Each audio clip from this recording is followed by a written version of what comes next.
नमस्कार दोस्तों। आज मैं अमेरिका के महान राष्ट्रपति अब्राहम लिंकन के जीवन से जुड़ी कुछ बातें आपसे शेयर करना चाहता हूं।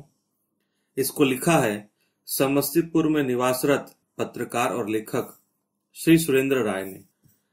12 फरवरी 1809 केंटकी की हार्डिन काउंटी में अब्राहम लिंकन का जन्म हुआ। इत्तेफाक से महान वैज्ञानिक चार्ल्स डार्विन भी इसी तारीख को जन्मे थे। परिवार इस कदर गरीब था कि लिंकन की मां नैन्सी हाक्स को उन्हें लट्ठों की झोपड़ी के कैबिन में जन्म देना पड़ा। अपने यौवन काल तक अब्राहम लिंकन ने पिता थॉमस लिंकन के साथ जंगल में कुल्हाड़ी से लकड़ियां काटी, क्योंकि पिता पेशे से बढ़ई थे। बता दें कि लिंकन के माता पिता पूरी तरह अशिक्षित थे।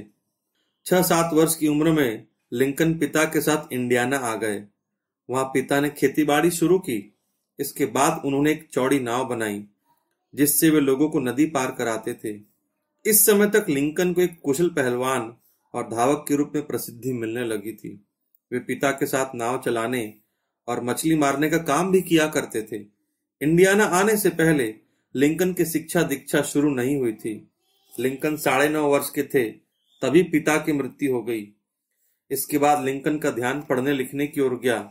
वे बड़ी उम्र में विद्यालय पहुंचे, पड़ोसियों से किताबें उधार ली और पढ़ाई शुरू की। एक बार उन्होंने एक पुस्तक विक्रेता से पढ़ने के लिए किताब मांगी। संयोग से उसी दिन बारिश हो गई और वो किताब भीग गई। ऐसे में लिंकन ने पुस्तक विक्रेता किया 3 दिन तक नौकरी की ताकि पुस्तक का मूल्य चुका सके। एक किताब ने जगाई लिंकन के मन में विद्रोह की आग। लिंकन ने जीवन में सबसे पहली पुस्तक लाइफ ऑफ वॉशिंगटन का अध्ययन किया। इसके बाद जॉन रस्किन की पुस्तक अनटू द लास्ट पढ़ी, जिससे बहुत प्रभावित हुए। इसी पुस्तक के अध्ययन के बाद उनके मन में दास प्रथा के विरुद्ध विद्रोह की आग पैदा हुई। इसके अलावा महान व्यक्तियों की जीवनी और इतिहास की किताबें पढ़ने में उन्हें बहुत आनंद आता था। उच्चतर शिक्षा के दौरान वे ज्यादा वक्त कानून की किताबों के अध्ययन को देते थे। लगभग सारा दिन वे पढ़ने में ही बिताते थे। कानून की पढ़ाई समाप्त करने के बाद लिंकन वकालत करने लगे। इस पेशे में भी उन्हें बहुत संघर्ष करना पड़ा। उस समय वकीलों के पास न तो मुंशी होते और न कोई टाइपराइटर। सब कुछ खुद लिखना और संभाल कर रखना पड़ता था। हालांकि लिंकन लिखने में दक्ष थे। वे और इनके सहयोगी स्टुअर्ट अधिकतर दीवानी के मुकदमे लेते और शुल्क के रूप में अपने मुवक्किल से सिर्फ $5 वसूल करते थे। पक्षकारों से जो कुछ मिलता उसे लिंकन और स्टुअर्ट आपस में आधा आधा बांट लिया करते। गांधी जी की तरह लिंकन भी किसी मुवक्किल से ज्यादा शुल्क नहीं लेते थे। उन्हीं की तरह वे भी झूठ नहीं बोलते थे। सच तो ये है कि गांधी जी और लिंकन ने कभी असत्य का सहारा नहीं लिया। यही नहीं, वे अदालती विरोध को निजी विरोध भी नहीं मानते थे। अपनी दलीलों से वे जूरी को भावुक कर देते, जिससे उनके हक में ही फैसला आता। लिंकन की आय का स्रोत वकालत से मिलने वाली फीस ही थी। इससे ही वे पूरे परिवार का भरण पोषण करते थे। वैसे वकालत से पहले उन्होंने पोस्ट मास्टर और सर्वेक्षक का काम भी किया था। वकालत के बाद सियासत। वकालत के पेशे में सफलता हासिल करने के बाद सन 1836 ईस्वी में लिंकन ने संगमीन नामक जगह से चुनाव लड़ा, जीत हासिल की और राजनीतिक पहचान बनाई। 1846 में वे राष्ट्रीय राजनीति में शामिल हुए, जब अमेरिका की प्रतिनिधि सभा यानी कांग्रेस वहां के संसद का निम्न सदन के लिए लिंकन को चुन लिया गया। कांग्रेस सदस्य यानी सांसद होने के नाते लिंकन ने मैक्सिको युद्ध पर सरकार की नीति का पुरजोर विरोध किया। 2 वर्षों तक सांसद के रूप में सेवा करने के बाद लिंकन वकालत करने स्प्रिंगफील्ड वापस आ गए। हालांकि 1854 ईस्वी में कैनसान-जेन-बास्का कानून पारित होने के बाद लिंकन का एक बार फिर राजनीति में प्रवेश हुआ। इस बार उन्होंने इलिनॉय आंदोलन में अहम भूमिका अदा की। उन्होंने एक नई पार्टी रिपब्लिकन पार्टी भी गठित की। इलिनॉय आंदोलन का नतीजा ये हुआ कि लिंकन अपनी पार्टी के सर्वमान्य नेता के रूप में उभरे।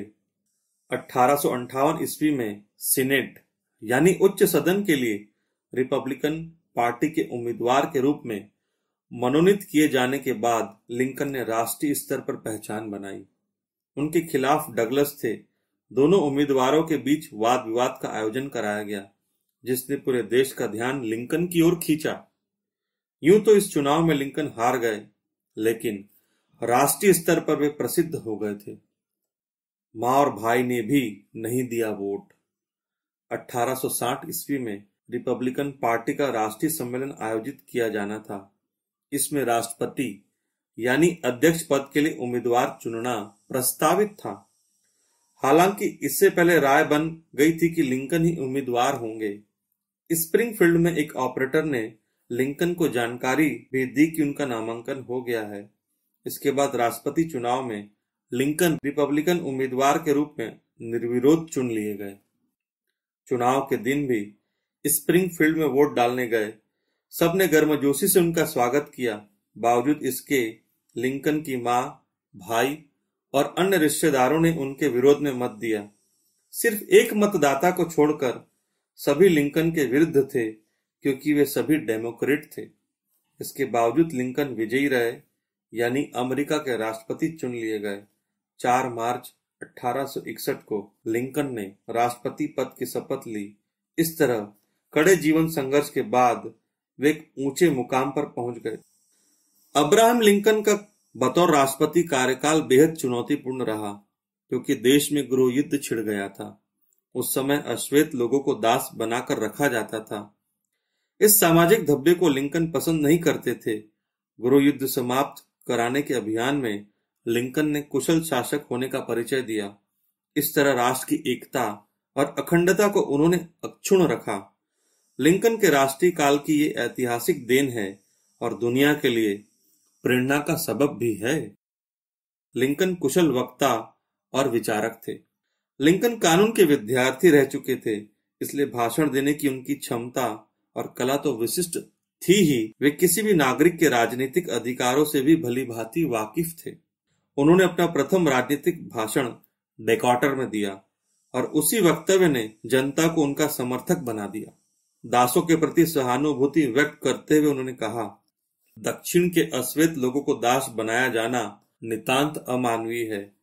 दास प्रथा के समर्थक केवल दक्षिणी लोगों को नहीं, बल्कि मजदूरी में लगे ज्यादातर लोगों को दास बनाना चाहते हैं। इनमें गोरे मजदूर भी शामिल है। अपनी गेटिसबर्ग स्पीच में लिंकन ने कहा था, लोकतांत्रिक सरकार वह है जो जनता की है, जनता द्वारा चुनी गई है और जनता के लिए है। लिंकन की उक्त परिभाषा को सार्वभौम सत्य माना गया है। लिंकन कुशल शासक और वक्ता होने के अलावा महान मानवतावादी भी थे।